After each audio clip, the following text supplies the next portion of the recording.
Во основното училиште Никола Карев во Кочани со изградбата на вториот влез како проект на УСАИД, општината има за задача собствено учество во проектот од 10% од вкупната вредност. Вториот влез на училиштето е предаден во употреба и тој успешно функционира. Останува обврската на општината Кочани за уредување на влезот од училиштето до главната капија, како и уредување на паркинг просторот.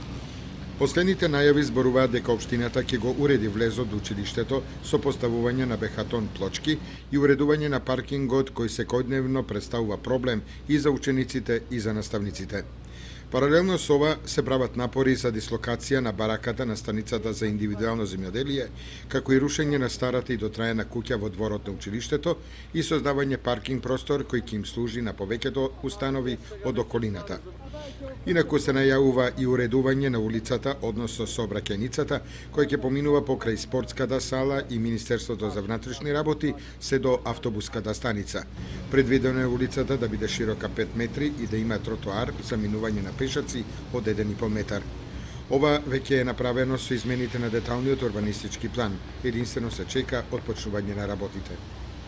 Со сиве овие зафати се очекува уредување на дворот во основното училиште Никола Карев и попристапно и побезбедно движење на учениците кои ја посетуваат наставата во училиштето преку цели